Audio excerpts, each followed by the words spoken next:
On my high school team, we had 5 guys make the NBA. We had the county rocking. It's the mecca of basketball. There are those who come before us, upon whose shoulders we stand. It's nothing that you can do to stop a competitive edge. It's just in the water. Welcome back to a special quarantine edition. We got a real special guest. What's up with you, Brody, with the virtual handshake? I'm gonna tell y'all something that I never told nobody. I want all the smoke. Welcome back to a special quarantine edition of All the Smoke. Hall Jack, of Fame edition. Hall of Fame edition, huh? Ooh. How are you? I'm good, my boy. How you? I mean, I can't call it. You mean just trying to give the people what they want? That's it? That's it. That's all we do. Man, we got a great guest. Someone you guys have been asking for since the beginning. You know what? He might have been the most requested since we started this show. Especially on IGs. He's definitely been the most requested. Yeah, so I mean, without further ado, we're gonna get into everything, but introduce Hall of Famer Tracy McGrady. Man, thanks for spending some time with us, bro. Man, anytime, brother. I got to get in studio with y'all. Hey, anytime I see T-Mac, I automatically got to do this, Matt. The hang dribble. I got to work on that. That's the king of that hang dribble, just the hang. The hezzy pull-up, huh? Yeah, and then not to mention, he'll hezzy you, but then once he jumps, the nigga jumps as high as you possibly can on the jump shot, so there's no way you could possibly block his shit. The shit is insane. He'll hezzy you and then take off into space and shoot a jumper. Shit is crazy. Man, I appreciate y'all boys, man. Y'all being the boys for the real ones out there, man. Y'all doing great things. Man, we appreciate that, man. Thank you for joining us, like on, bro. No doubt. Present day, man. I mean, Jack spoke on the fortress you live in. How are you and the family holding up during these times where it's just you and the fam? We good, man. Casa Mac. How big is that shit, Jack? Well, he was just saying hello to somebody like they were sitting next to him, but they ain't even walking to the gate of the house yet. They still outside on the street. Nah, man. You know what? It's I'm a homebody anyway, man. I love to be home with my family, and I have 4 kids, wife, and it's for me. I tell you, it's a great thing for my kids because it's making kids who are extremely privileged and have everything that they could get their hands on, from toys to, 4-wheelers, anything of entertainment. It's making them revert back to the days when we grew up. Mm-hmm. They got to go outside now and be creative. My kids is riding bikes around the neighborhood, going down to the pond, throwing rocks in the pond. My girls out in the driveway, got the chalk and writing in the driveway. They outside with their little pellet gun shoot. Bro, my kids ain't never did that. Because they on the video games and they just got other entertainment. But now, bro, you got to go outside, you got to create games, and that's what we used to do. We out in the. I'm on 5 acres, bro. We out in the yard playing wiffle ball. Never did that. Never. Wiffle ball.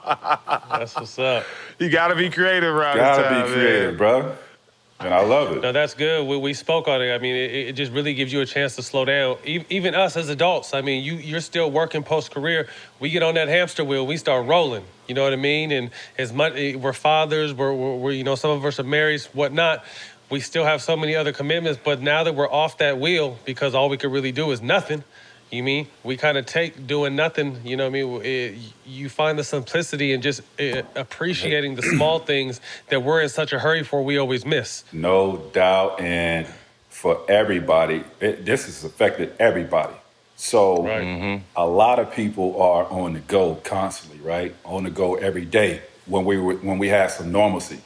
Now that we're in this, you got so much time to think, to strategize, to do whatever it is, to create a plan moving forward. Like, if you don't come out of this with a new skill, a new plan to execute for a business or something like that, then you lack discipline, bro. Wasted, right? You lack discipline, bro. I mean, we got all the time in the world to sit back and formulate a plan. Speak on it. How do you think that the NBA handled the whole situation? I personally thought like shit got real once we realized that the NBA was going to postpone the season. What were your thoughts on that? Nah, Adam Silver, I think our league does the best job when there are crises, there are situations like this, and we step out front and make sure we take care of our game, we take care of the league and the players, and they do a great job of that. And I was, once everybody was canceled, you look at the NCAA, they still playing games, but I was confused. I thought the shit was a rerun when I was watching the game in Madison Square Garden when everything had ceased and NCAA is still playing games. We're like, come on, bro. See, that's the problem right there. We get Adam and our league get out in front of everything and make sure they take care of our players. Special with that, leading the way.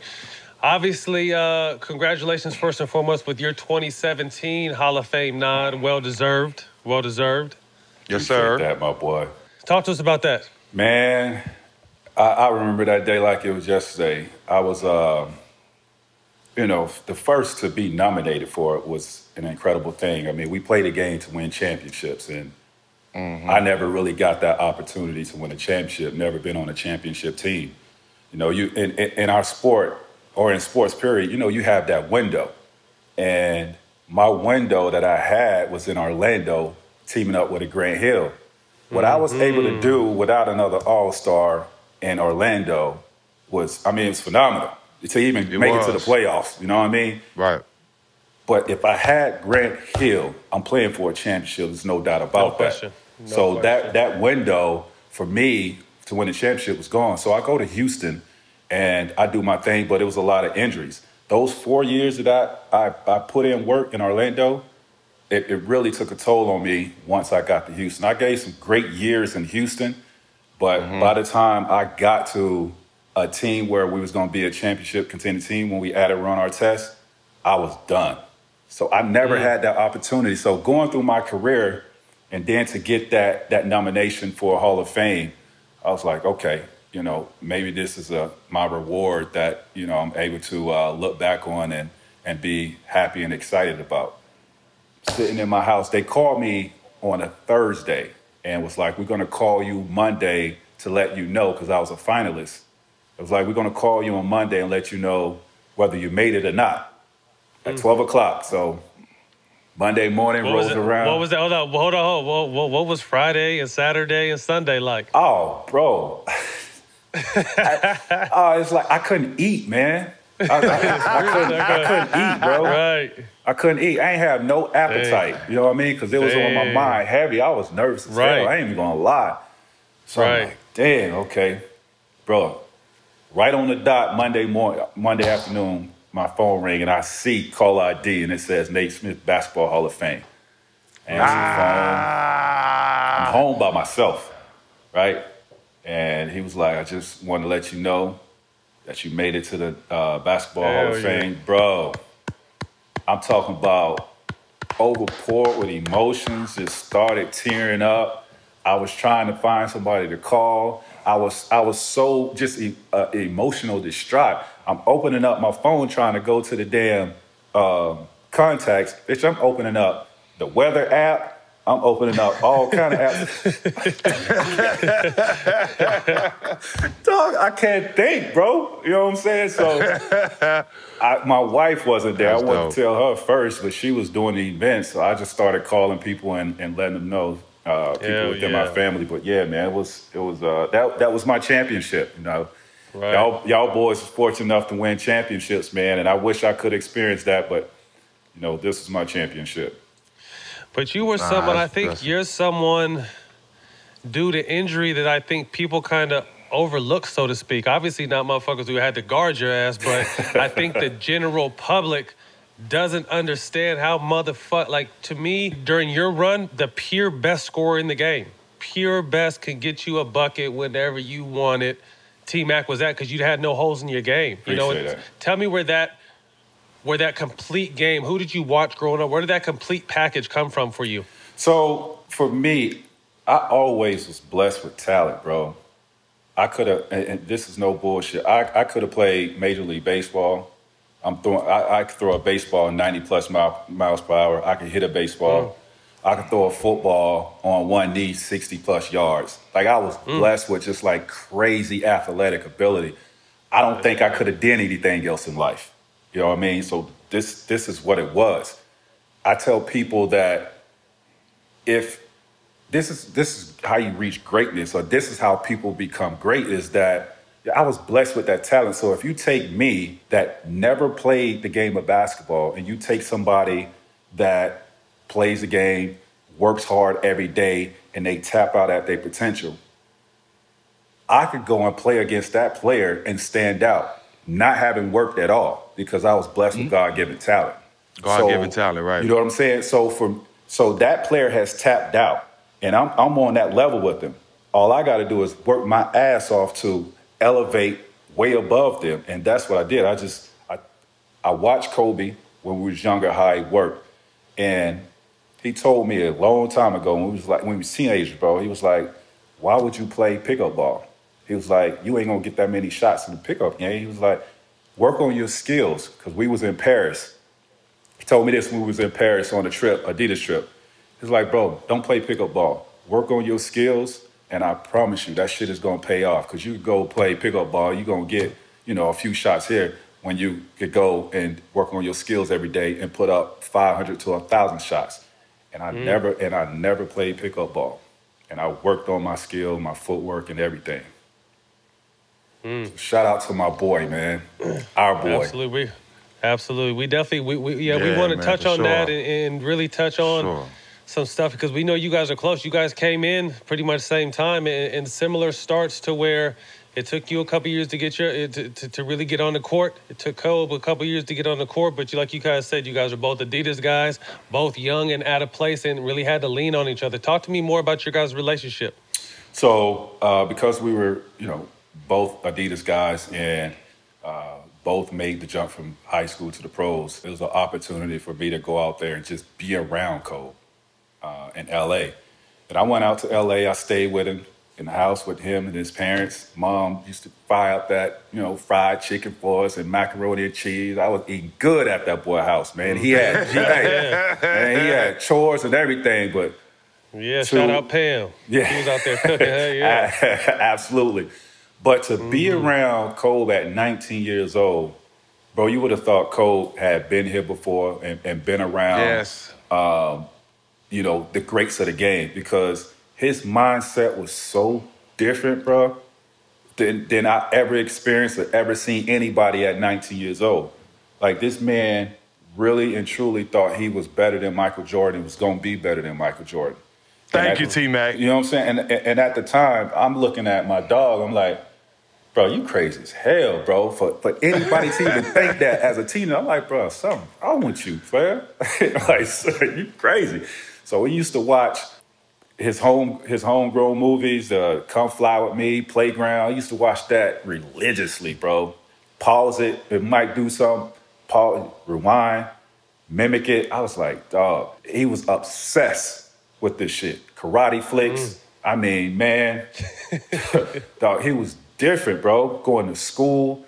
I was like, bro, and his work ethic, just everything just rubbed off on me, and how he handled himself, man. Partying wasn't his thing. Like, he wasn't trying to hang out. Nah.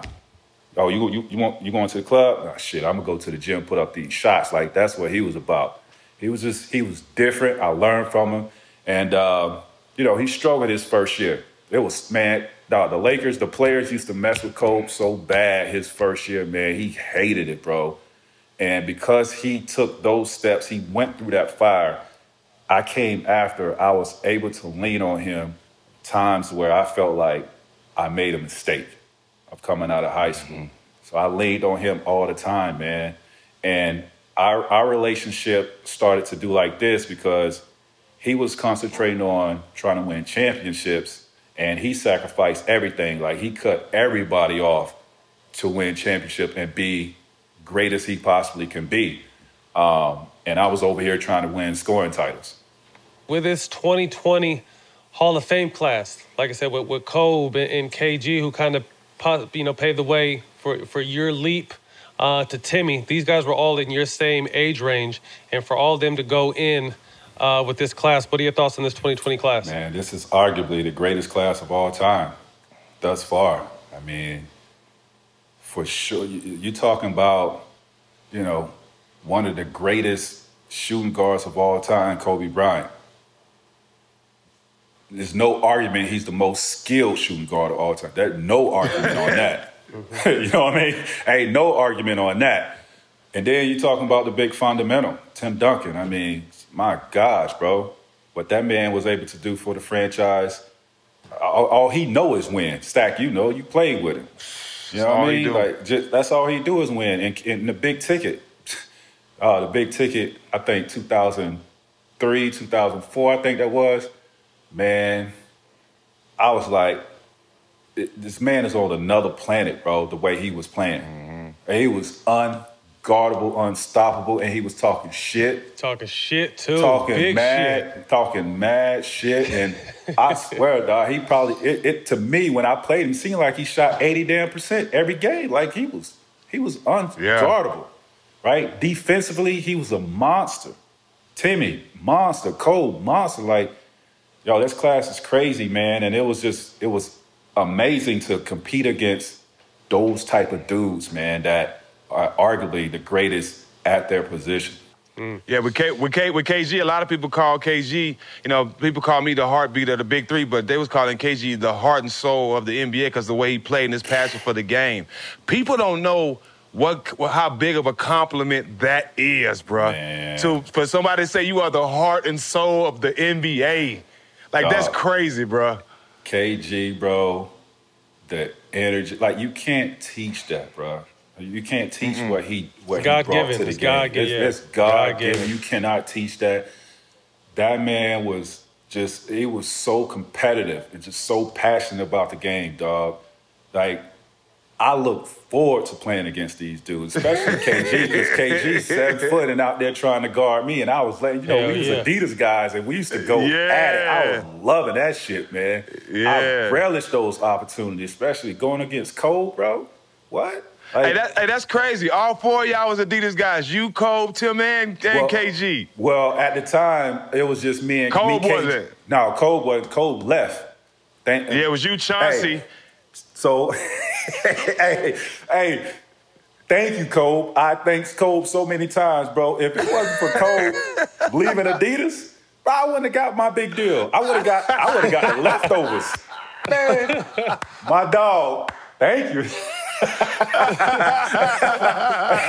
Hey, man, when Cole left, I was next on the totem pole. I moved up the charts, boy, and shit, man, I got that big bag and still getting it. My dog, still getting it. I told you my dog overseas every other month promoting shoes, man, still to this day. Hell yeah, man. Still coming out with a brand new pair. He sent them to his boy, too, so I know. That part. That's what's up. Tell me, we touched on it a little bit, KG 95, Kobe 96. What did seeing them jump to the league, obviously having 2 different experiences with those guys, but how did that influence your decision for your jump in 97? Yeah, so they had a huge impact on me going to the league. And I was 3 years in high school in Florida, and then I moved to North Carolina because I wasn't even ranked, bro, in high school before I moved to North Carolina. Yeah. And I wanted to, I needed that notoriety because a lot of guys that came from my area, they were local heroes. I didn't want to be that. You know what I mean? We all got those people that was the shit in high school, way more talented than us, but they never really went anywhere. I didn't want to do that. So I had to make that jump. I took the chance to go to a place to put me on that national scene. And I moved to Durham, North Carolina, played on that level where we competed all around the country against the top players. But before I got there, I played against Lamar Odom at the Adidas camp. LO was the truth in high school. Yes, I ain't know anything about him being in Florida. When I got to New Jersey, bro, Hello was a killer. Man, that's all I heard. Lamar Odom, 6'10" point guard. I said, what? 6'10" point guard? Man, when I'm from, you 6'10", they gonna make your ass a center, bro. Yeah. I said a 6'10". Man, I got to see this dude, bro. Why he was the first player I played at the camp. I seen this dude skipping down the court, and I was like, ooh, he nice. I got to get him. I got to get, like, this is my chance. Like, I'm not ranked. Nobody, I'm not even supposed to be here, bro. I was the last invite to this camp. I'm not even supposed to be here. I got to have it. So I went out there, bro. I put on a show. My nigga, I left that camp, bro. I was ranked number 1. Damn. Straight up. At the one camp. I came and got that. I came and got that. Who else was there? Who else was that camp besides LO? You know what? I don't even remember. LO was just so damn nice. That's all I kept hearing. You said fuck everybody else. LO's the one, huh? I ain't care about nobody else, bro. Him. I need to see him. So, you know, went through that. And then, you know, you got the NBA scouts that be at those camps, and they started throwing my name out there.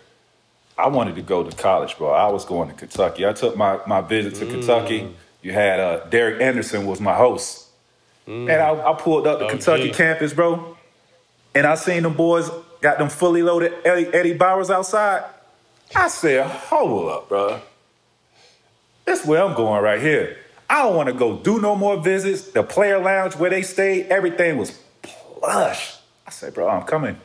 I don't want no more visits. This is where I'm going. Yeah. And I'm sitting in so time goes by, I'm playing my season. My name getting stronger. I'm sitting in my coach's office. He was like, I know you want to go to Kentucky. I know you want to go to college, but after I tell you this, you're going to forget all about that. I'm like, after you tell me what? He was like, I got a $12 million deal for you. I said, from who? He said, from Adidas. Oh, shit, let's sign. I said, let's sign. I say $12 million, bro? He was like, yeah, man. He was like, they want to offer you 6 years, $12 million. My college dream went out the window. I signed for that bag. So fast. And that was it, bro. That was it. And then, you know, prior to that, just watching KG, Kobe slam dunk champion, having some success. It's like, why not? It's basketball. Eventually I want to play against the best in the world and on the highest level. It's just an early entry. Let's get it. Who else were you studying back then? Like, before you got into the league, like, what players were you growing up studying and idolizing? Dog, Penny was my dude. Of course. Penny, Killer. Harder. You couldn't tell me shit about Anthony Penny Hardaway, bro. Y'all kind of similar. Yeah. Why you think that's why we're number 1? Yeah. That's why we're number 1. I never knew that. I never knew that. That's why we're number 1. My dog, that was my Michael Jordan, bro, growing up. Because you got to think, he played for the Magic. I grew up 30 miles right down the street, right so I watched him every single day. And, bro, Penny, man, Penny was the truth, bro. Hell yes, yeah, Lord. people don't Penny, forget. They forget how cold Penny would have been one of the greatest players, ever. Hands down, if had it not been injury. Yes, sir.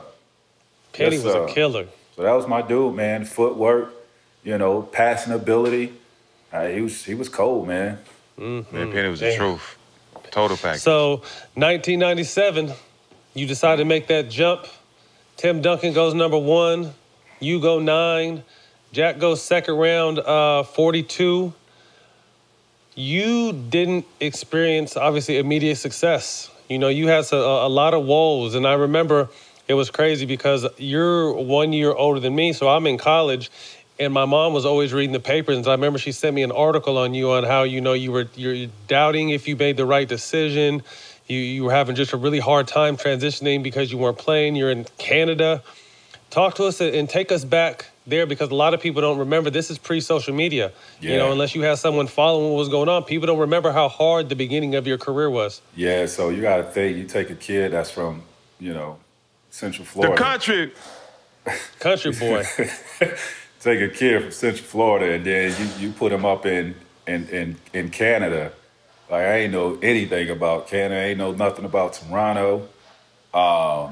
Didn't know the legal age was 19 years old, man. So I get to training camp, and I realized, like, this is really my first time playing against professionals. So we had a little mini camp in Barbados. And I'm thinking, I'm 18 years old. So I'm thinking, all right, they professionals. They can do everything. Use left hand, right hand, turn left shoulder, turn right shoulder. You know what I mean? They can do it all. They skilled. Bro, I started seeing some dudes out there like, really? He can't use his left hand? He can't go left? He can't go right? He can't shoot over his left shoulder? Because I know the game, and I was shocked, bro. I was like, oh, my God. I know what I got to work on. But then we get to the season, I'm working like crazy. My coach ain't feeling me at all, bro. At all. Man. Who was the coach at the time? Darryl Walker. Darryl Walker. And the reason I think Darryl Walker got that job, I don't know if y'all remember when the Pistons played Utah. And Isaiah Thomas went up for a layup, and Karl Malone came across his head and gave him like 25 stitches or something. Yeah. Mm-hmm. Man, he fucked Zeke up, bro. Darryl Walker came off the bench and went at he came off the bench and went at Karl Malone. Went Karl Malone, yeah. He went at him, dog. So, they was boys. But dude wasn't feeling me, man. I remember I'm pumped. We playing against the Magic. I'm playing against my dog, right? And I get in the game, bro. I'm excited as hell. I'm guarding Penny. I get a steal, bro. I go down, bitch, I'm windmill. I'm trying to put on the show. I windmill. Next dead ball, Bro, what you doing? What? You don't fucking shit. You made what it, you doing? right? Bro, took me out the game, bro, for showing off. I'm looking at this nigga. It's like he was fucking with me like that. You know what I'm saying? And that shit was getting in my head, bro. So that's the times that I was reaching out to Cole. Like, bro, what did you do? He was like, man, just stay within your self-confidence and keep working, bro. He was like, I promise you'll get through this shit. So that's what I was doing. I just kept working. And, man, who helped me out the most was that damn Doug Christie, bro. I played Doug Christie, man. No, Shout out Doug Christie, man. Shout out to Doug Christie, bro. I love Doug. I played Doug one-on-one every day. We were just going at each other, man. And that's how I was working on my one-on-one game and building my confidence up, because I know he was a great defender. Like, he was a hell of a defender. And to go up against him every day, I'll be ready for whatever. So I just started, playing against him, building that confidence up. And we got Buddy up out of there by All-Star break. Got him up out of there. Butch Carter took over, and shit, my game went like that, man. I ain't looked back. So that was was that year 2 or the end of year 1? No, that was the first year. That was first year. First year. That's what's up. Crazy. So Vince Carter comes in town. Second year. 1998, your second year. Comes and takes the league by storm. That's was that a rumor or is that real life your cousin? No, we're cousins. Okay, They're real cousins. Our grandmothers are related. Okay. Two jumping ass motherfuckers. So, what was it like? Nah, bro. That's next level. You dig? That's next level jumping ability right there. And what this man used to do, I mean, Stat, you played against him in high school? Y'all played against him in high school? No, but I seen him. I seen him live in high school one time. So before I knew we were cousins, I played on junior team Florida, and he was on the older team. He played before me. I played before him, and when I played Team Florida. So yeah, this is before I knew we was related. I'll play first, and then our team would sit and watch. Bruh, I ain't know a human can jump like this, bro. Like, this man was going up, palming the ball, looking in the basket, and was just dropping it like that. He was going up, damn near touching the backboard, and just dropping the ball like this. I'm like, oh my God. Skill crazy. So I had a good relationship with our coach. I was like, bro, we got to get Vince Carter, bro. We got to get him. He's the most skilled. And to have us two as two wings at that time, I mean, it was crazy what we could accomplish. Along with the vets, what we had, and we drafted Vince, man. Vince came in there and, The shit he was doing was just unbelievable for a rookie. That windmill he did baseline against Indiana on Chris Mullins. Oh my Went by Chris God. Mullins. Oh my God. Oh my God. That man, dog, he had us jumping. He had us jumping out of our seats. We were fans. So I can only imagine how some of the dudes felt that playing against me and some of the shit. I was a fan. I know that was my cousin, my teammate. God damn it, I was a fan, bro. He was incredible. That shit was incredible to see what he was doing, man. Hey, Vince handle was so underrated. Vince had handle. People didn't know he had some quick stuff with his handle, but he had handle, dog. Yeah, and it was always under control where he'll hit you with something, but it was in control well enough he can get that 1-2. And if he get that 1-2, that's your ass. You know why, Stack? Because he had them big-ass hands, bro. He was controlling the ball, them big-ass hands. That's why he ain't losing. And once he got control of it, it was no blocking his shot because he's elevating. You was damn near looking at his balls when he was goddamn shooting the ball, man. Like, pause. But yo, man, he was crazy, dog. But just pure skill. People don't. I got a chance to play with him later when he was in Orlando. Not later, but in Orlando, probably 2009. But just regular form shooting, jump shot from half court. When y'all bust our ass in the first round of playoffs, Matt. When we beat the brakes off y'all, shooting left-handed, just like you shoot right-handed. Just like his right hand. Just like his right. Man, Vince was motherfucking, absolutely. So Vince helped a lot as well because he reached that stardom extremely quick. So I was able to sit back and watch how he handled himself, reaching stardom. Mm-hmm. And it helped me when I reached my potential and was able to, be that type of player. But, yeah, he was incredible, man. How come you guys never got to take off? Or how big could you guys have been if you would have been able to hit your stride at the same time with Toronto? We would have played for a championship. I mean, we would have faced the Lakers if I would have stayed. There's no doubt about that. But it was so much stuff going on in Toronto with the organization. There was no way I could have stayed.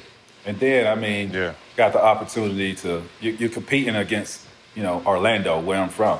That's tough. No brainer. How was it like playing against MJ your rookie year? Shaking in my boots. First time. shaking in the first time I had the guard. I'm like, yo, man, first of all, let me go back. 1997, MJ them in the playoffs. I think they played against the Hawks, right? I'm at the game, playoff game. Bruh. I got an opportunity to go in the back by the locker room after the game. So I'm standing back there. I'm 17 years old, kid. I've never been around NBA players like this or even, I've never been around somebody like MJ. So I'm standing back there, kid, and Pip comes out. All these players start coming out. Mike comes around that corner. Bruh, I ain't gonna lie to you. The man had a glow, bro. I swear, Mike, dog, that shit is real. I believe it. That shit is real. Hey, KG said the same thing. You just feel his energy. He don't say shit. You feel that energy. I'm not joking, bro. It's real. Man, I'm telling you. Mike came out, I was like, damn, bro. I ain't know what to say, man. I was like, that's MJ, dog. That's MJ. So fast forward, I'm on the court with him for my rookie year. It took me about a quarter to get over the fact that this Mike, right? But man, once it worked, that mystique wears off if you're around somebody for a long time. It wears off. It's like, okay, shit, let's get it. I damn near had my best game as a rookie playing against it. I almost had a triple-double. In front of 30,000. We played in the Sky Dome. 30,000 Mike had them coming in there, bro. And that was the year they had, 72-10? Yeah, we was one of them 10. Yeah, in Toronto. Yeah, good game. You and Mike both had good games that game.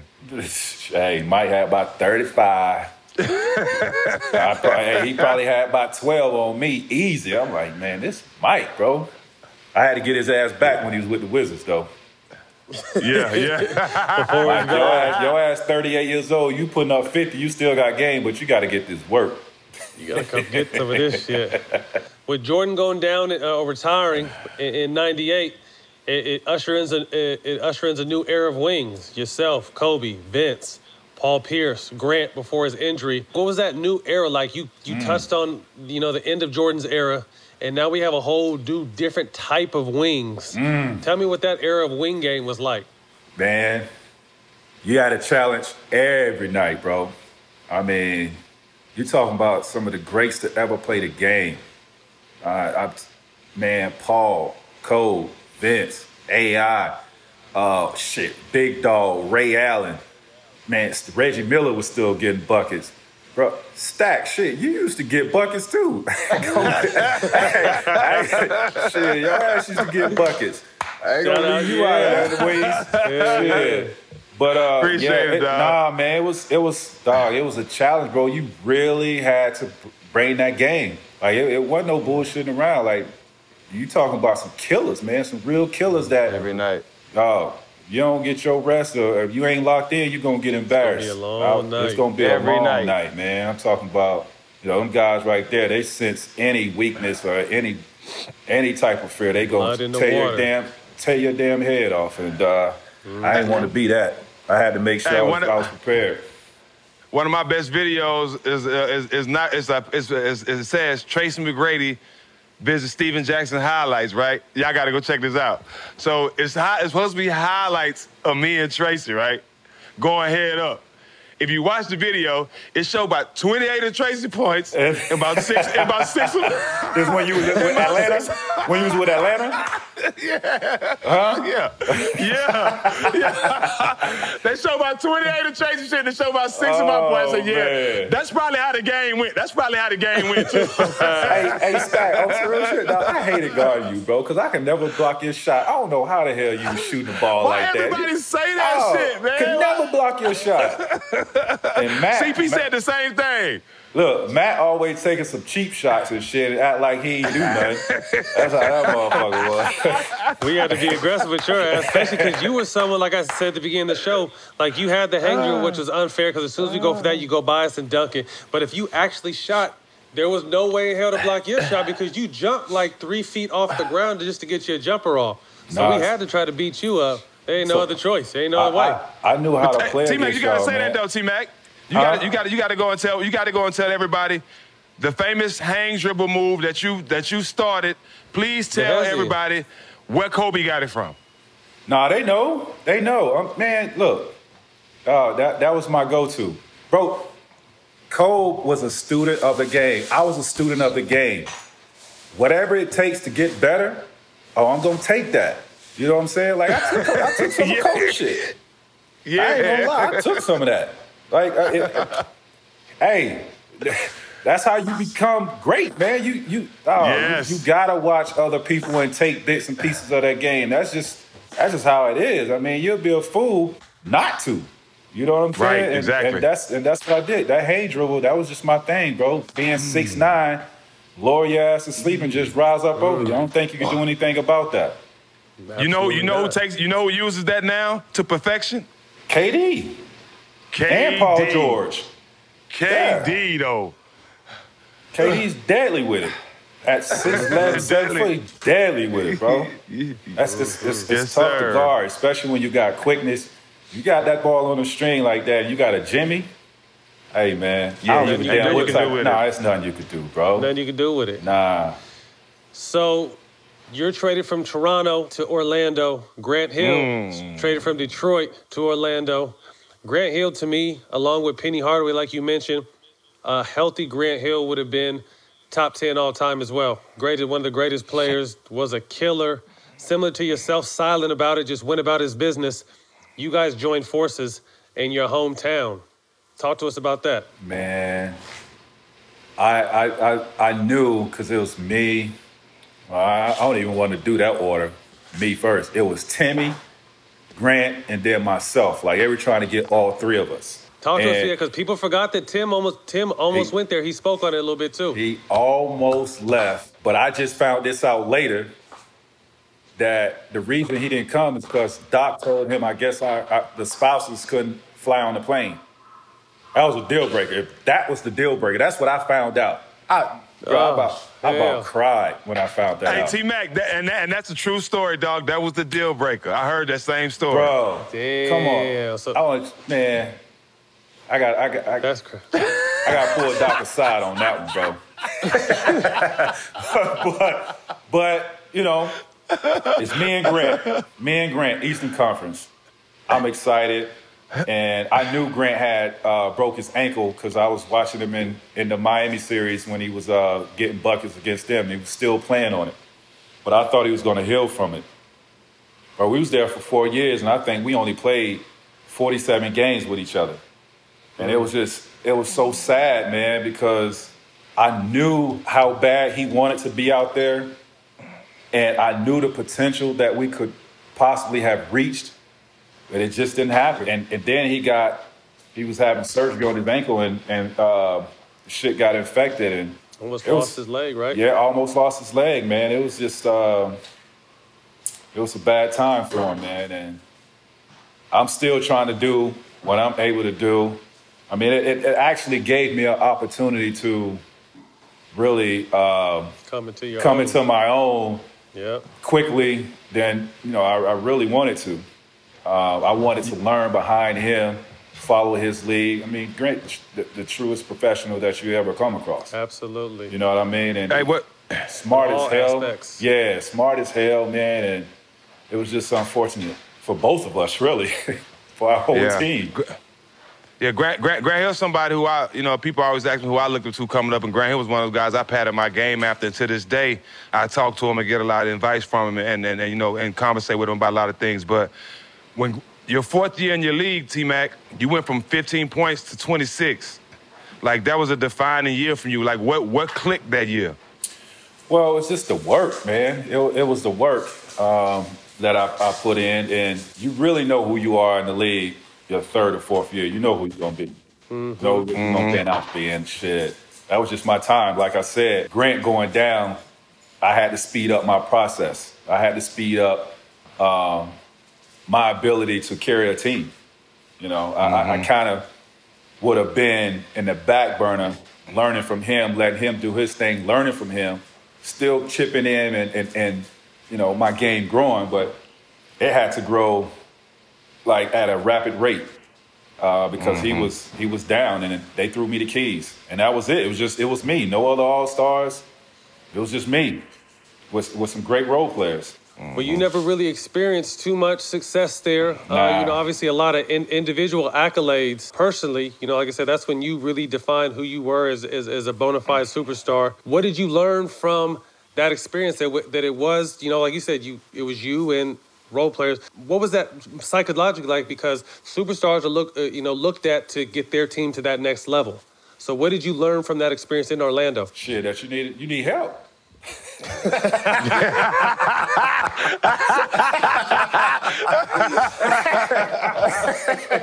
said, fuck, I done did everything I could motherfucking do. What else you want me to do, goddamn? Listen, bro, I mean... Mayday! Hey, this shit is going down. Look who I was going up against, dog. You look at that Detroit team, they was the number one seed, tough defensive team. You look at the Milwaukee team I played in the playoffs with Sam Cassell, Ray Allen, Big Dog, Tim Thomas. You see what I'm saying? Oh, you try to go up against them and you ain't got no other potential all-star on your team. You know how tough that is? Yeah, man. That's damn impossible. Listen, you won a championship. You played with Tim Duncan, Manu, Tony Parker, all All-Stars. Matt, you won a championship. How many All-Stars you played with? 4? It was 4 of them, right? Dog, that's tough, bro. I don't give a damn how great you are. Listen, Kobe's, to me, is the greatest of our era, bro. When Shaq left, he found out how hard it was for 2 years. Man, I tell everybody, bro, I don't care how great you are individually. If you ain't got no other dogs with you, man, you can forget about it, bro. You ain't going to win in this league. You know what I'm saying? You're not going to win. That's just what it is. And that's what I learned. I was like, man, I'm getting burnt out. I'm doing what I can. I'm competing against teams that are, loaded with these all-stars, and then they got great role players. Hey, man, I can only win you a few games, man. Shit, I'm trying to win the series. I'm trying, bro. I promise you. People keep forgetting Tim had David Robinson too. Yes, bro. We had David Robinson too. Hey, man, you gotta have a team. You gotta have great players to win. I don't give a damn. Mm-hmm. That's just what it is. We all know. Point blank, period. So 2004, you traded to Houston for Steve Francis, Cuttino Mobley. You get a chance to team up with Big Yao and Jeff Van Gundy. You win 51 games your first season. Tell me what that experience was like. Oh, yeah, that was... I mean, the minute I got traded there, I had a conversation with Jeff Van Gundy. So mind you, I'm just coming off of NBA scoring title 2 years in a row. So I get to Houston, and the first thing he tell me, he was like, "You're not going to lead the league in scoring." Damn. First thing. Yeah, I'm like... Not welcome to Houston. Hey, not man. welcome to the team. He's like, I'm just going to tell you, you're not going to lead the league in scoring. I'm like, damn, well, what's going to happen? So, I mean... It was basically just like, we got a 7'5", 7'6" dude that, we got to get the ball to. We're going to play inside out. I never played with a big dude. So it was an adjustment for me to play with a big guy. The pace was slower. I mean, I had to change my whole game on how I went about it. It was a struggle in the beginning. I'm not even going to lie. It was a struggle when I got a fast break, I got to slow that thing down, let the big fella catch up, get to the post. All right, here, boom, cut. You know what I'm saying? And it was challenging. But then we started. He knew we had to start to put the pieces around myself and Yao. And then once we did that, we started winning some ball games. But it was challenging playing with the big fella at times. But once we figured it out, man, I mean, shit, we was great together. Y'all was a deadly combo. We played y'all in Golden State. And remember, Al had to go at y'all. Too big. Too big. Listen, bro. We had Al go at y'all.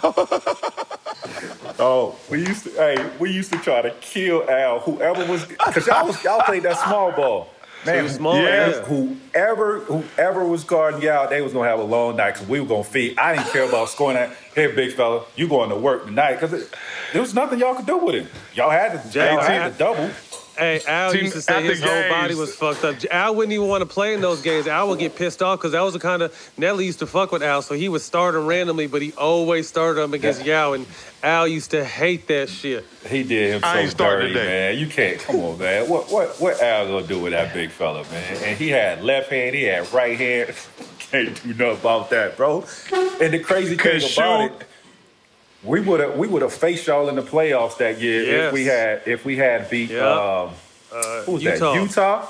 Yeah, we would have faced y'all. We was preparing to run y'all motherfuckers' asses out the gym too because we had finally clicked. Yeah. We had finally got our chemistry, so we're like, fuck it. We can't guard Yao, but there's no way he guarding all of our pick and rolls and our ISOs. But we wanted the Rockets, Matt. We wanted the Rockets. That's what I'm saying. We wanted the Rockets. Listen, we had planned on it. Everybody wanted us. If you can play small... No. This is what I'm saying. Everybody wanted to play against us because if you could go small ball, it was tougher because Yao had to guard somebody. You know what I'm saying? He had to guard one of the perimeter. That's what made it tough. And Avery Johnson figured that out. Man, we had Yao guard Marquise Daniels and Josh Howard, bro. That ain't gonna work. You know what I'm saying? He can't do nothing with that, and he can't guard Dirk. Right, no way. How talented was Yao? Because he had a quick career. You got a chance to play with him for a good chunk of it. For his size, how skilled was he? Bro, he was extremely skilled. Like I said, left hand, right hand. I felt sorry for him at times because Thibodeau had Yao working so damn hard before every game, man. I'm like, bro, he gonna wear down. Like, he was killing Yao before the game. He was putting in that work. But highly skilled. I'm talking about can dribble the ball, can make the right passes, not just, making a pass anyway, passing on target for you to get in your shot. He sees the floor well. Left hand, right hand. He shot 80+% from the damn foul line. He had it, bro. He was highly skilled. One of them, probably the most skilled big man that, I can remember. to The be able whole to do all that package, stuff. yeah. Yeah, he had the whole package. Yeah. And then obviously combining with him obviously has helped your success over in China. You know, getting a chance to play next to him and you guys being running mates and stars together. It elevated about that. It elevated it. Because what a lot of people don't know, when I was with the Magic, I had the #1 selling jersey in China. Steve Jackson knew that. Yeah, so being with Yao, I mean, man, it obviously elevated, you know, my brand. So we played, I don't know if y'all remember the kid, Yi Jillian or Yi, whatever his name, that played for Milwaukee. He was supposed to be the next one. So Yi he Jillian. played, so he played, it was a night we played them. He was with Milwaukee. Bro, don't you know over 200 people watched that game because of him and Yao? Like, I mean, more than 200 people million, watched. you said? 200 million, bro. Watch that game because of them two boys right there. So, I mean, it elevated everybody's brand that was a part of the Rockets organization, not just mine. It elevated everybody. So over the next 4 seasons, man, this is when your body somewhat starts, you know, the injuries start piling on. Back, elbow, knees. You're sent to New York in 2009, 2010. Talk to us about that injury process because, like you said, you led the league in scoring. Like I said, you were one of the most gifted scorers I've ever seen. Blessed to get a chance to play against you. But just from a fan's perspective, it was so effortless with you. So when you're facing these fucking injuries where you can't go out and be Tracy McGrady, what is that like mentally? It was tough because I remember, I think it was 2008, we're in the playoffs against Utah. Yao is out. He got hurt that year. That was the same year that we had the 22-game win streak. So that season, we're in Utah. And I'm sitting down on my couch. We get to the hotel, sitting down on the couch. I went to prop my leg up and sit it on the footstool. My leg wouldn't extend out. I was trying hard as hell. And I was like, oh my God, bro, what the hell? I knew something was wrong. So I went through that season. We played Utah in the playoffs. We're losing 6 games. That game 6 that we lost, I had 40. Every game, I had to get a shot at my knee. I couldn't play. So I got a shot at my knee after the game, drain all that fluid, needle like this, you know what I mean, draining all that fluid out. So I'm thinking, all right, you know, just got to get my knee cleaned out, and then we'll be good. Man, go have arthroscopic surgery. We got Ron Artest. I'm like, bro, we about to at least compete for once. This what I've been waiting on. I got Ron Artest. I got Shane Battier. I got Skip, myself, Yao. We got some of these young players that have matured. Are we ready for it? Go through the season. I ain't right. I'm on one leg. I'm still trying to play. I'm on one leg, bro. I can't. I'm scared to even jump off of my left leg. Everything was right leg. So we're in Milwaukee. I get a break coming down on the break. Somebody is chasing me, so I want to go up on the other side of the rim and try to dunk it. I got hung, embarrassed myself. At that point, I was like, I am not playing another game until I find out what's going on with my knee. We get to the locker room. You know Rayford Austin. Rayford got a sense of humor. Like he like Skip. No matter what type of moment it is, Skip got to throw in a joke, right? He got to throw in a joke. So he started making jokes about shit. Run, mad, like yo, man, that shit ain't funny. And I'm saying it ain't funny, right? But anyways, after that, I shut it down, man, and I went to see a few doctors. And they told me, bro, I got some bad news. You ain't got no more cartilage in your knee. I don't even know why you was playing. Your cartilage is done. I'm like, okay, I don't know what that means. We got to have another surgery? He was like, yeah, you got to have surgery, but you got to have microscopic surgery.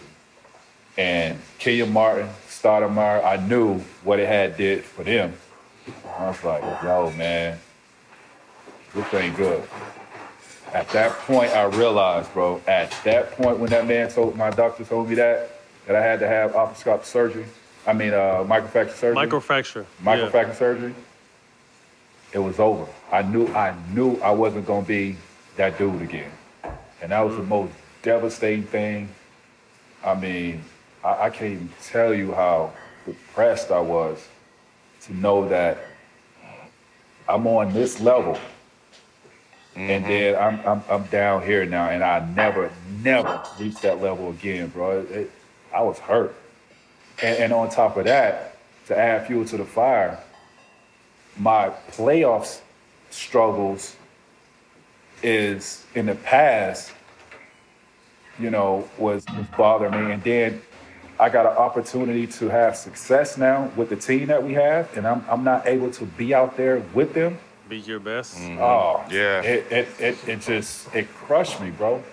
So I'm sitting back in Chicago is where I had my surgery, and I'm watching my team compete against Portland.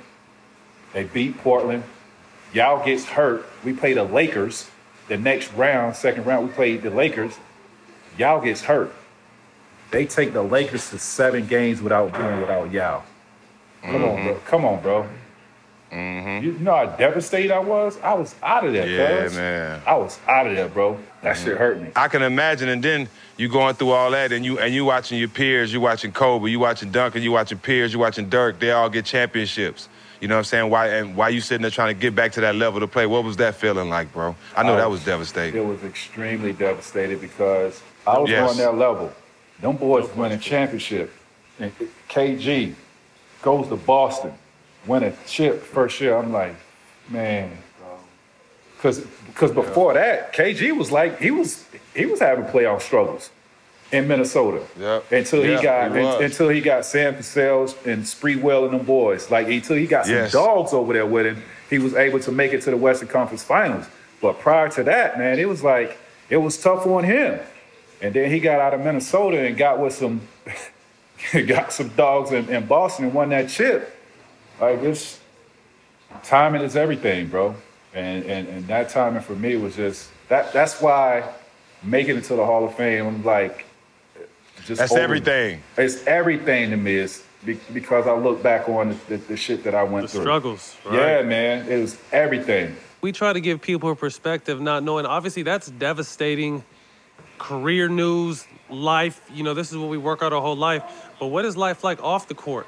You know what I mean? In your day-to-day with your family and friends, people don't understand, like, how this is our life. We've trained our whole entire life to do this. And then you, like you said, you were the upper level. You were on your way. So to have to deal with it on the court, but what was like life off the court? Going through that struggle? Yeah. I was depressed. The injury struggle. I was depressed, bro. I've never been depressed in my life. I was depressed, man.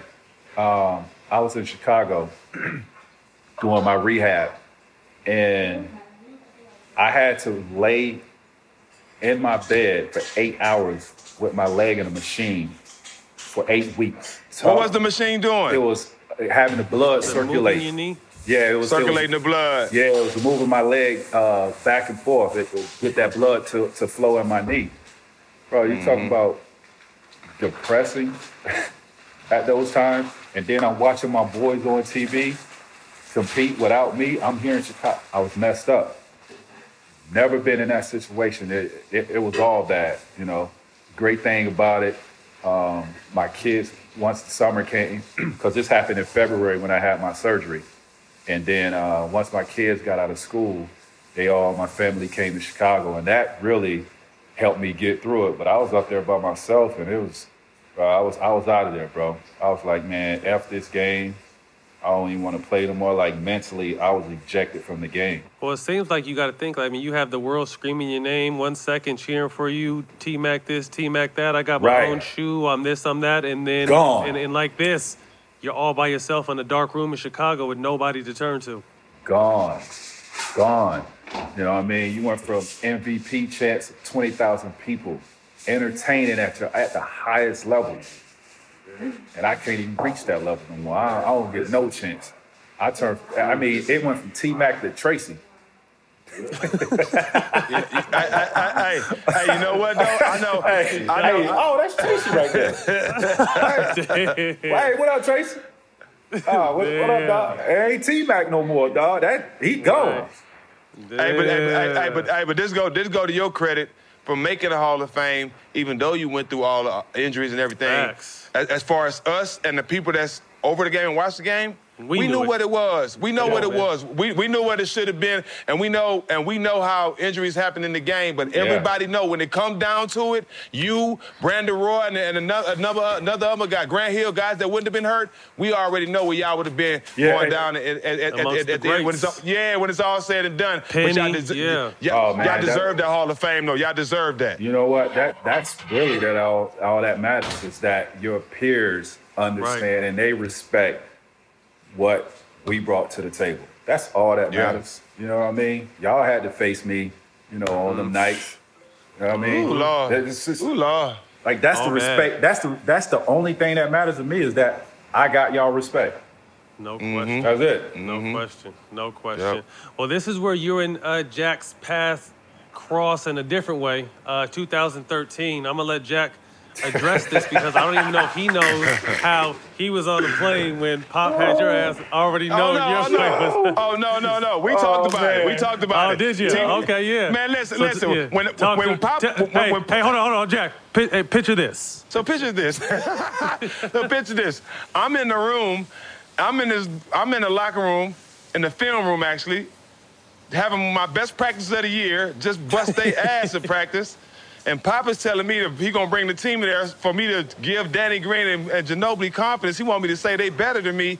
And during the time he's asking me to say this, T-Mac is already in the air. Okay? He already in the plane. He already on the plane on the way to San Antonio. So Pop already knew Pop. Damn well I'm not gonna say Jordan. I can't believe he tried you. I can't believe he tried you like that though. But listen, hey, you know why? Because Pop is one of the smartest people. He knew what my reply was gonna be before he asked me that. That's why you was already on the plane. Yeah. He knew I was gonna walk out. He knew you was gonna cut yourself. Hey. He knew I was gonna make it worse, man. He knew I was gonna make it worse. Walk out. So let me tell you how that went down, right? So I remember that vividly. Like I got out of church. And I checked my phone, and there was a missed call from Pop. Mind you, I've been on my couch for 2 months because I just got back. So I'm gonna back up a little bit. So once I was done with the league, right, I went to China.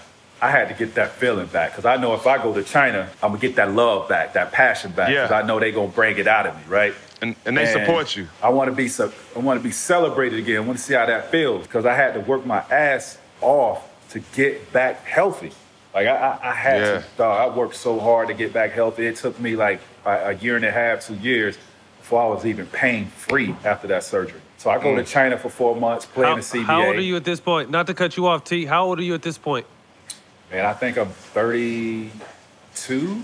Oh, damn. Yeah. Damn, still young. Yeah, man. In his prime. Like 32, damn. Bro. So I go over there for 4 months, sold the whole CBA out, sold it out. And come back home. I'm home for 2 months, not working out, just chilling with the fam. I come out of church, missed phone call from Pop. I called him, Pop, what's going on? He was like, hey, I got some guys that are injured. I want you.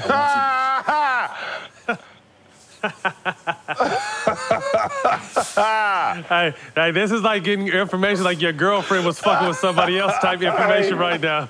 Hey, he say, I got some guys that were injured. I need another body. I need to come down. I was like, Pop, I haven't done anything for 2 months, bro. He's like, don't worry about that. We'll get you in shape. So I drive down. I didn't fly stack because, I'm right here in Houston. So I drive to San Antonio. It's the last game of the season. I get there. It's like, He's like, I can't promise you that you're going to play any minutes, but, we'll see how it goes. I'm like, all right. Out of respect, because it was Pop, that's the only reason I went down there. But I was done with basketball, bro. I was mentally done.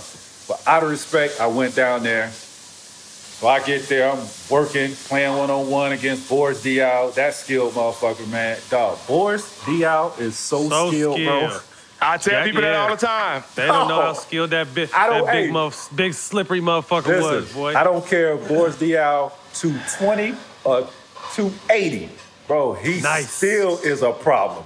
You dig? The most skilled person in the gym, dog. Yes, sir, bro. So I'm playing, one-on-one against them boys, getting in shape. Playoffs roll around. We played against the Lakers. Got in a little bit, point guard against the Lakers. Then we play against, I think it was Golden State. And Pop came to me, he was like, I don't want you chasing these boys around. He was like, you know, we make it to the next round, which was Memphis. He was like, be ready. I was like, man, I'm ready. First of all, it was disrespectful to me that you come to me talking about you don't want me chasing these boys around as if I can't play the game. You know what I mean? I may have slowed down a little bit, but I still know how to play the game. So and you can like, think right. it. Yeah. I was like, okay, I don't want to cause no scene. Hey, I'm going on for the ride. So we get to the Western Conference Finals. We play against the Grizzlies. Timmy on the bus was like, you ready? I was like, bro, I've been waiting for this my whole career. What you mean? Talk about it. Hell yeah, I'm ready. Don't see the court. But I ain't seen a minute, bro. I'm sitting there like, damn, this how, all right. I can't say nothing, Stat. You know when you on you can't say nothing. That's why I was out of there, because I was saying something. I am Tracy. I ain't T-Mac. He not T-Mac no more. I can't say nothing. I can't say nothing. I gotta sit there and like, bro, we get to the finals. Man, Stat, when I tell you the media was talking to me every day like I was a star, bro. Like they was coming to me every day. So I'm like, man, just let me say the right thing so I could possibly get some burn or something. You keep on working. So I'm working crazy, right? Game 1, get there. No minutes. Game 2, damn, all right, shit. Pop, walking up and down. I'm looking at him, just like this. Because he's trying to find somebody to put in. I'm making eye contact with that bitch, you hear me? I'm like, I'm showing it. Yeah, like, nigga, I'm ready. Can you see it in my motherfucking eyes? I'm ready. Don't see. I'm talking about, there's about 2 minutes left in the game, bro. Game over with. We up by 20. He gonna put me in the game. I was like, okay, I gotta eat this. So we get to game 5 and 6. I'm sitting there, Manu struggling. I want to raise my hand. He had been struggling all year. Danny Green had been struggling all year that year, though. Bro, they struggling. Tony out here about to die because LeBron on him. He tired as hell. We ain't got another playmaker. I'm like, come on, bro. I've been waiting on this moment. This what I thrive on. Man, I ain't see the court at all, bro. Lost game 7. Fly back to to San Antonio. I thank Pop. And I was back in Houston the next day. Like I wasn't even gonna go to the parade, man, or nothing. I left 2 days later and I flew to China when they got a bag. But that's how that went. Man, that's crazy, dog. Yeah, just that's out of crazy, respect, dog. man. I had to go down there, but you know, it was a great experience. It was that culture is crazy. It's unbelievable how they do things down there, man. I've never seen anything like it. Flying back home from the games every night. You got thousands of fans out there. I was waiting on you. Yeah. Bro, it was a crazy experience, man. I loved every bit of it, but I wish I would have got some burn, though, because I could have helped the boys. It came down to 1 rebound, T-Mac. It came down to 1 rebound. And Timmy wasn't in the game. And Timmy wasn't in the game. But, I mean, listen, man. If they would have won that championship, I know I was on the team. I'm a competitor, bro. I can't go through that journey and have satisfaction with that. You know what I'm saying? It would have been cool for them to get that ring, but it was hard for me to even accept if we had won that. I got to go through the journey. The journey is what makes that fulfilling. You know what I'm saying? You got to go through the journey. That's vital. But I mean, it would have been good to have in your house, though, T-Mac. It would have been good to have by all those other awards. It would have been good to have been sitting there shining, looking real good in that box, baby. Nah, it would have been looking good in that house. But Mac, I feel you, and not even, obviously, I wasn't a standpoint to who you were, but the culmination of my career, when people say you won a ring, I don't count that for the exact same reason you said. I was playing good leading up. I came in when KD went down, played consistent 20, 25 minutes. The game KD comes back, I get hurt maybe a week before the playoffs, and I'm out of it. Worst ankle sprain of my life. I'm not healthy until the end of the second round where they're already 8-0. So me being a vet, knowing they're not going to change the rotation. I don't expect them to change the rotation. I'm just going to sit here and be a super vet and cheer these motherfuckers on, talk to people when they need to be talking to, and just enjoy the ride. So I'm on kind of on the other. We did win it, but I feel, God, it's amazing to hear you say, because I don't count that ring. That ring is still in. Shout out Raymond Ritter, the best media dude, mogul. For the Golden State Warriors, that thing is sitting in his office. Ray. Yeah, like I don't count that as a championship, bro. I don't count. Like I played hold 14 years. Hold on. Matt, your ring is in Ray's office right now? Yeah, because I got the best part about it was the Twins got to enjoy the ride. So the Twins were fun. You couldn't tell my motherfucking kids they weren't on the court. They were right up there with Steph and KD trying to grab the trophies and all. I'm in the back they got chilling. their own rings. Yeah, so the boys got their own always rings. Remember, dog. For life. That Yes, was sir. the absolute best part. And I think, KD, Steph, Dre, Clay, I got a free ride. I got a free ring. So that's when they say NBA champ. I don't count myself as an NBA champ for the exact same reason you said. Like, the journey is what makes you want to say, like, yeah, I didn't sweat. I wasn't in the motherfucking dog hole with these dudes. I didn't get to guard LeBron or none of these other Kawhis. Yeah, so man. I didn't count my shit. Yeah, so I feel you. It's interesting to hear you say that. That's how I feel, dog. We competitors, bro. We want to go through Straight that up. shit. You know what I'm saying? We want to go Straight through up. it. Want to go through that emotional Straight up. ride through the season and again get rewarded, for what we've been through. I don't just want that shit to be handed to me without going through it. Oh, man. Don't mean nothing. It don't mean nothing like that. It don't mean nothing. Hey, Matt, Facts. take me back to when you was in Phoenix. What happened to you and Skip, bro, when Shaq came and knocked us all? You remember that? He had threw a dirty shot at me, like swung and like hit me in the nuts the time down before. So I came down and try to set a hard ass screen on him. Cause me and Skip are cool. He was Fresno State. My AU team was based in Fresno. I've been looking up to Skip for a long time, but he liked to talk shit, and he had hit me in the nuts one time. So I came down and just tried to clean his ass out. But if you look back on that, Steve Nash got drugged and Shaq pushed a whole 2 teams down on one push. So I'm coming down the court. You was in that motherfucker. I'm coming down the court, right, on the right side. And I think Skip was coming over to set a screen. I'm looking at and Matt, y'all two. I'm looking at y'all two like, what the hell? So I rise up, hit the 3, and all hell breaks through. I'm looking at y'all two. I'm trying to go and break it up. Steve Nash come in there. I pushed the shit out of Steve Nash. Next thing you know, I'm falling on top of y'all. I'm like, who the hell pushed me? I look back at this big fella. Well, he cleared everything out. Everybody, bro. Shaq pushed everybody. You can say what you want. Motherfuckers don't understand how strong that big motherfucker is, man. I learned my lesson. I learned my lesson playing against Shaq, bro. Man, it was one time, dog. Shaq was going up. I came over to try to smack down on him, to foul him. Bro, I about broke my goddamn arm, bro. That was the last time I ever tried to come down on Shaq like that. Forget about it. Man, it's forearms about that big, bro. It's forearms about that big, dog. That shit wasn't right, man. Who was the one matchup you looked forward to every night? I know there was a lot in your era, but who was the one like tonight we going at it tonight? I mean, obviously, it was Cole.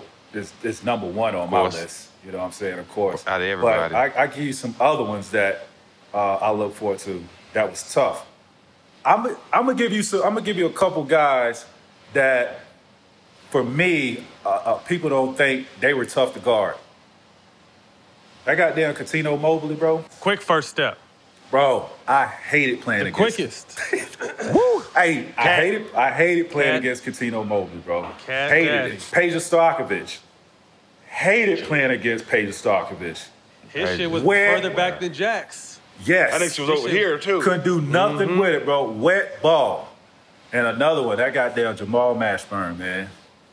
Ooh. Oh, Monster Mash was a problem. Shout out Mashburn. He was a killer. Yes, sir. Yes, sir. Monster and shout out to Mashburn. He killing in the business world, too, right now, yeah, too. He is. With the car dealerships, right? and stuff. Yeah, he killing it. But that Cuttino Mobley, bro. Cat. I ain't like playing against Cat, man. It's funny because you can still see Cat gray bearded out in the motherfucking Drew League playing against young 20-year-olds. Killing. Yes. Still killing. Yes. Killing. And then still doing his thing in the Big 3. That motherfucker had game, bro. Yeah, man. But, when them young boys came along, obviously Bron and Melo, I love going up against them boys. And D-Wade, love them. Ginobili Favorite was teammate. tough. Favorite teammate, T-Mac. And I don't like to do that, bro, because I played with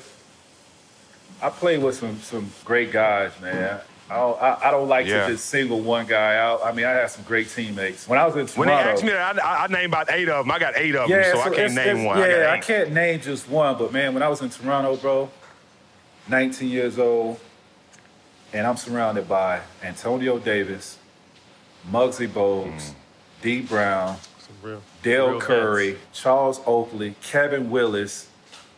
Man, Yeah, the best buddy. time ever, dog. And them plane rides and them bus rides with Charles Oakley. Yes. I Yes. see. Hey, I've been on some. I'm still a teenager with this dude. Hey, keep in mind. Hey, I'm still a teenager with this dude. He put fear into me, bro. Again, legal age in Toronto is 19 years old. Yes. I don't drink. We out at the club, right? Hanging out, all of us. He trying to get me to drink. I'm like, bro, I don't drink. He already lit. He on him. Hey, he punched me in my chest so hard. Oh, you bullshit. I said, damn. Bro. So, no bullshit. Got them big ass heavy hands too. Crusty ass hands, bro. Oh, he hit me. Boom. You bullshit. Hey, I eased away from the crowd. I went on the other side of the club, and the whole night I was watching him. If he came my way, I'm going around. Like, I stayed away. Oak was a different dude. I love him. Like, he took care of me and Vince on the court. Like, he had that old school mentality. You foul one of our boys, I'm going to hit one of y'all's. Like, he was that type of dude. Bro, we used to go shoot around. We had shoot around at 10 o'clock. Your ass better be off that court at 10 o'clock. Because if you still on the court, he going to the ball rack. Coaches and all. He's slinging all the basketballs at the team. He ain't give a damn. Are you At the players? At everybody? Yeah, at everybody, bro. Coaches, players, he didn't care. Bro, Oak was different. So I ain't gonna say, I gotta tell y'all this. Yeah. I gotta tell y'all this story. Like, Oak was a different dude. I'll tell you, at 19, bro, he put fear in my heart. Every time we went out, I'm on the other side and I'm watching, man, I ain't trying to do nothing else, but I'm watching this dude. Just make sure he don't come by me.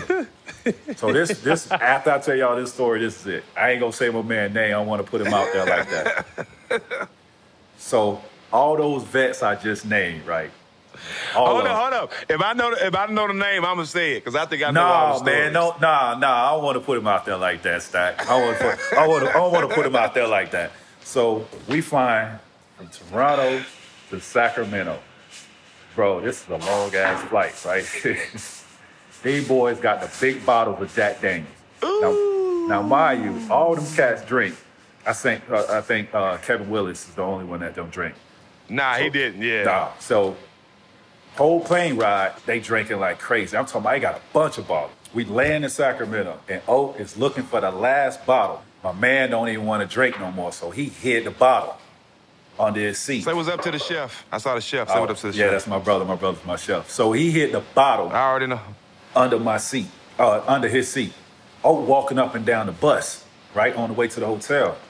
Hey, man, where the motherfucking bottle at? Who got the last bottle? And, boy, somebody, like, pointed at buddy. Hey, where the motherfucking bottle at? You hiding the bottle? Dog.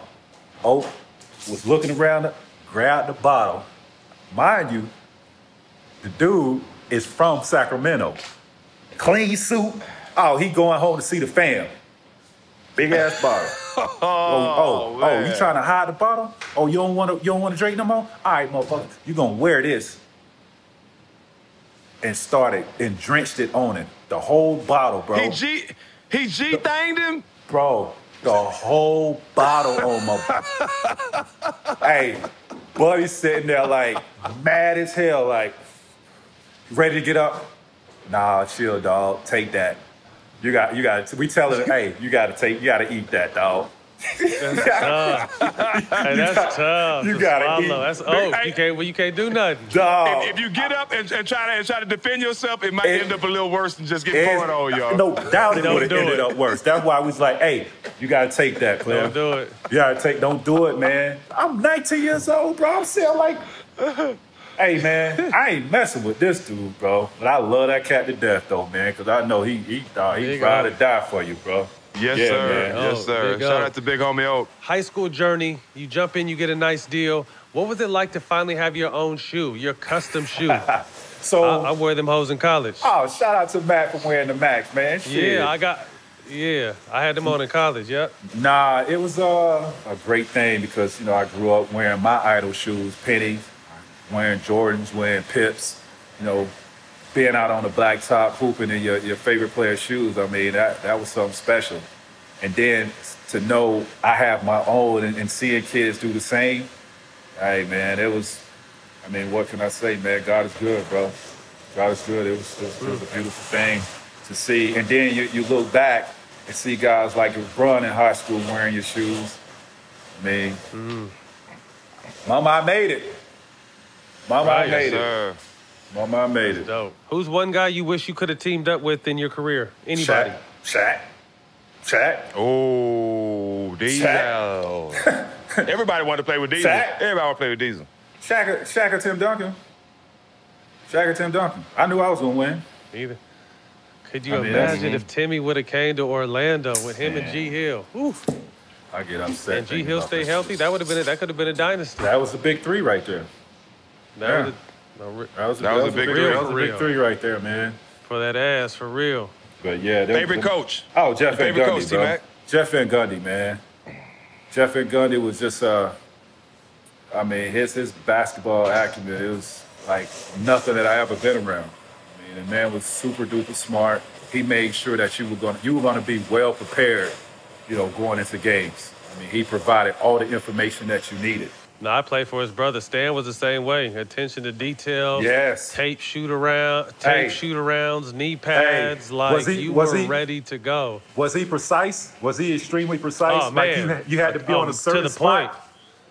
To the point, to the T. He just got a little rattled during the big game, but as far as preparing you to do what you're supposed to do, one of the best. Oh, shit. I know what I had to ask you, bro. What happened in Orlando? Because you played with Skip in Orlando when y'all went to the finals, right? No. You wasn't on that team? After.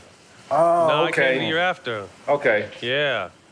So this is the year I want to say we were one of the top teams in the East, and Orlando had played the Lakers the year before in the finals, and I came the following year, and we had beat Boston 3-1 during the season, and then going into the conference finals, we had smacked Charlotte, locked Jack down, smacked Atlanta. We were beating every team. We were 8-0, beating every team by like 25 a game almost, some crazy NBA record average. Going into Boston, he wanted to change up the whole game plan. This is a veteran-driven team. We need to do A, B, and C. And this is when Dwight Howard was in his prime. When Dwight Howard was in his prime, bro. you couldn't fuck with Dwight. He was a Nobody could fuck with Dwight. Unstoppable. Biggest, most athletic, agile motherfucker I ever played with. When Dwight was on his shit in Orlando, you couldn't fuck with Dwight Howard.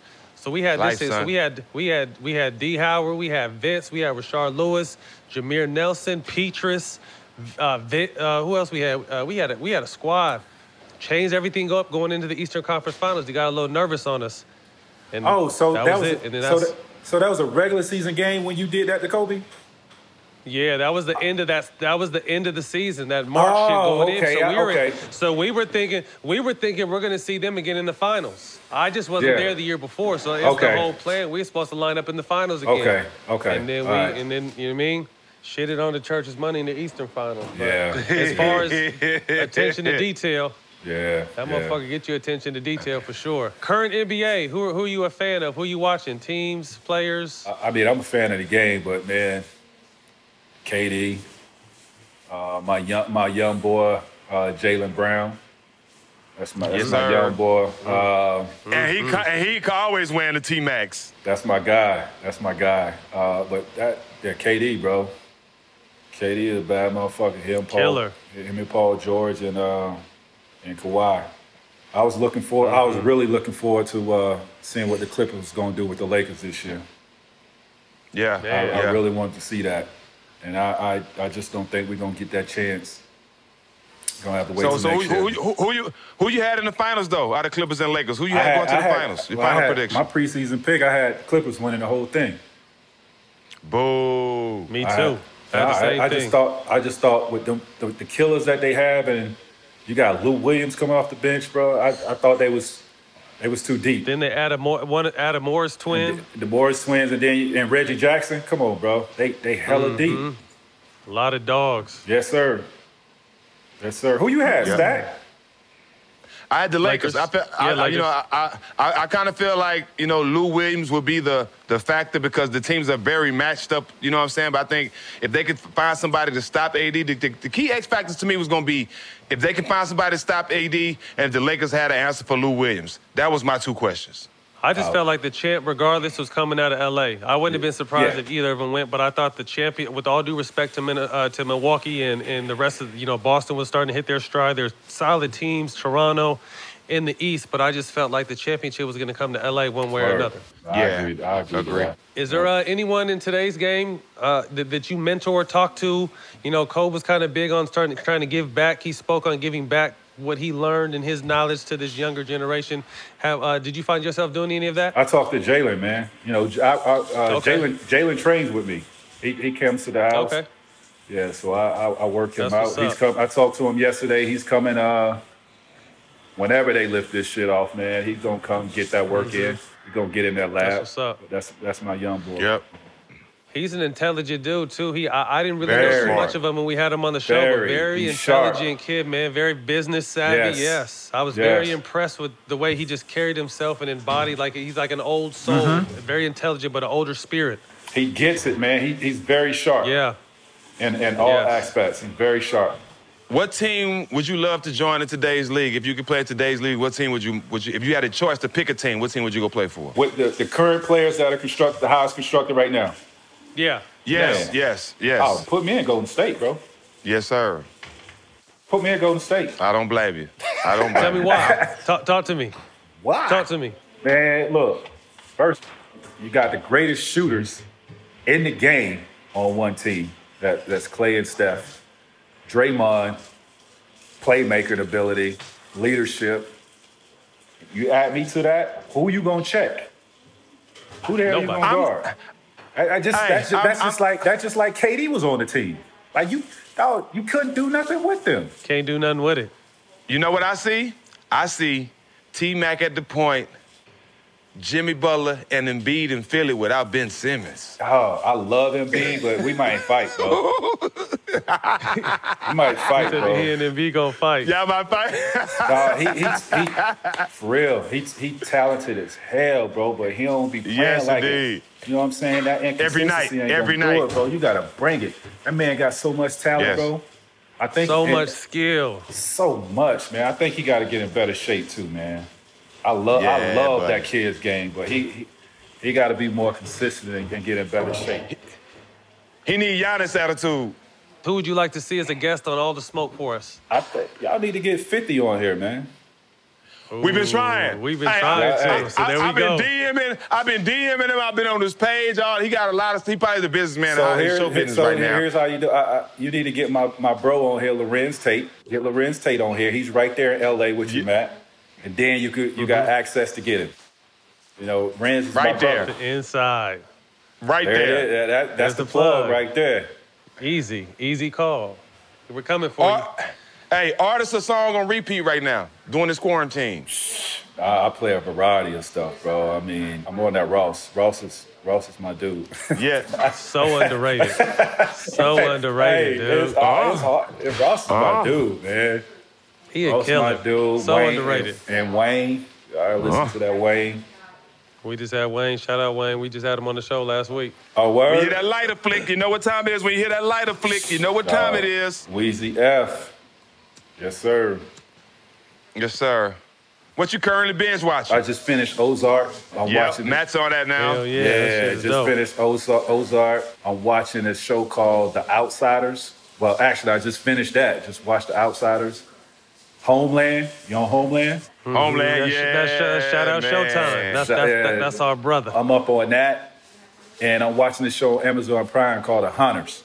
Gotta check that out. The Hunters. Yeah. Check out Money Heist or All American. Watch that Money Heist. I finished All American already. Yeah. Oh, hold All on. American is dope too. Hold on. And if you're on Amazon Prime, Tracy, Google my movie called. See what I mean? See how my shit ended? He called me Tracy, bro. See what I mean? That man always just called me T-Mac. Always call T-Mac. Always call me. You've been saying Tracy, so you got me saying Tracy. I've been saying T-Mac my whole life, bro. Hey, I'm Tracy now, bro. You see how that is? Tracy. Crazy. Hey, nah, what up? I got a movie. Which one? I got a movie on Amazon Prime right now, right? And I want you to check it out, right? So it's by me and my brother Boomtown. He did a lot of videos, right? And it's a southern version of Set It Offs. It's about 4 ladies. They catch these guys, just say all the drug dealers, and they find a way to rob them. They're not Robin Hoods, but they rob them and do some stuff with the money, man. But you got to check it out. I'm gonna send you the link, and I'm gonna send all that to your phone when we get off here. What's it called? What is it called? Called Trill. Trill? Yeah. I think I came across that. You got something to do with that? Yeah. Hey, you know what, Stack? I got one of your boys you grew up in PA, man. He be bringing a kid. I got to get his name for you, dog. He be bringing a kid from Nederland or somewhere up there where where you from? Nederland. Nederland. Yeah. He be bringing a kid down. Man, this kid, 13 years old, bro, 6'5", raw talent. Really? 6'5", bro. Yeah, he's part of my organization. And your man brings him down for me. Bring him to the house. I got to find out his name, though. That's dope.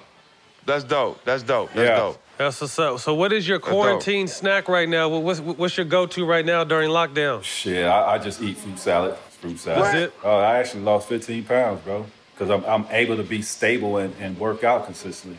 So I'm just here, brother chefing it up for me. And I don't eat a lot of junk, man. I really only eat like 2, maybe 3 times a day. That's it. I'm not a snacker. Yeah.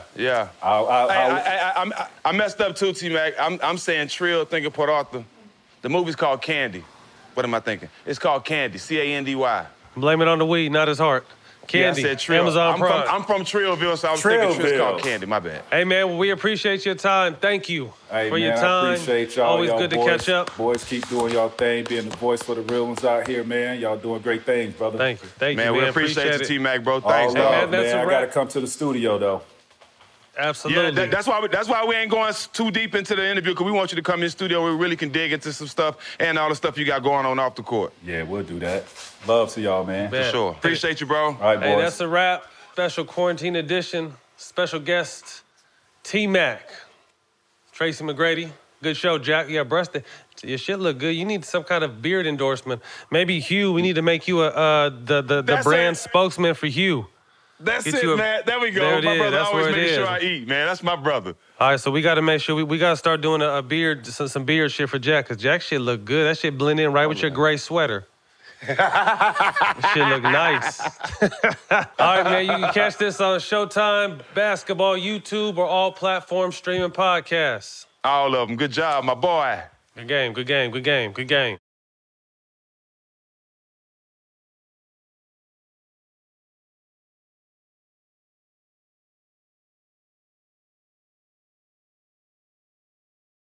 There's something about how this place forms a different kind of person. On my high school team, we had 5 guys make the NBA.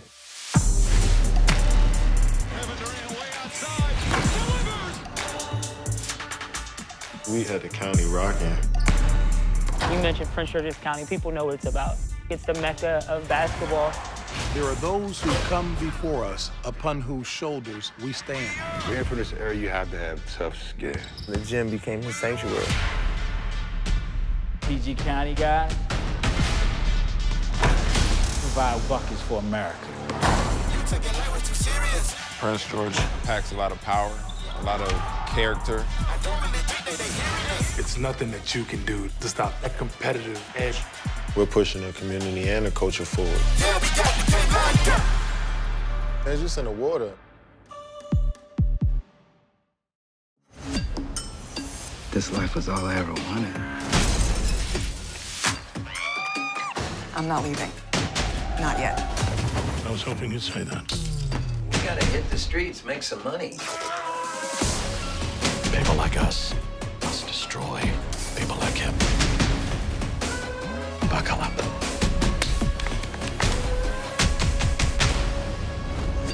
Get Showtime free at Showtime.com.